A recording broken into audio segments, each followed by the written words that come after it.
যখন কারাগারে আমার ছেলে মেয়ে গেছিল, আমি তাদেরকে বলেছিলাম যে তোমরা কিছু মনে করো না, আমি কিন্তু আমার বাবাকে বেশি ভালোবাসি।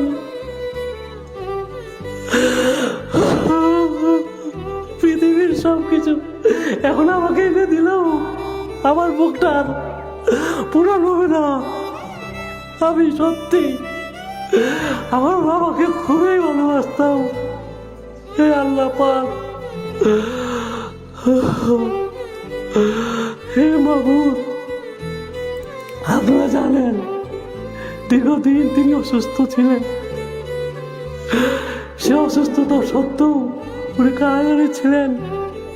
উনি কারাগারে 2 বার পড়ে গেছিলেন। একবার সকালবেলা, ভোরবেলা পড়ে গিয়ে উনার ব্রেন স্ট্রোকের মতো হয়েছিল। উনার কোনো কিছু মনে থাকতো না।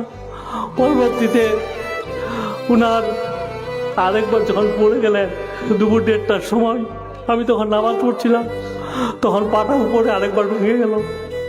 আমি এটা বুঝতে পেরেছিলাম এবং আমার আব্বাও বুঝতে পেরেছিল। উঠা চলা আর করতে পারতো না। আমি ভয়ে কাউকে বলি নাই, কারণ কারা কর্তৃপক্ষ বারবার বলছিল উনাকে ঢাকায় পাঠাই দিবে, আর উনাকে যদি ঢাকায় পাঠাই দেয় আমার থেকে আলাদা হয়ে যাবে। আলাদা হয়ে গেলে উনাকে আর দেখতে পাবো না। ওভাবে কষ্ট করে 4 মাস আমার বাবাকে আমরা রেখেছিলাম ওখানে। ও আল্লাহ, আমার বাবাকে ক্ষমা করে দাও। হে মাবুদ, আমার বাবা একজন বীর মুক্তিযোদ্ধা ছিলেন। আপনারা জানেন আমাদের বাড়িতে সবারই অবাধে যাতায়াত ছিল। যখন ইচ্ছা আপনারা যেতেন, কথা বলতেন। উনি দীর্ঘদিন রাজনীতি করেছেন। 3 বার চেয়ারম্যান ছিলেন, 7 বার উনি সংসদ সদস্য নির্বাচিত হয়েছেন।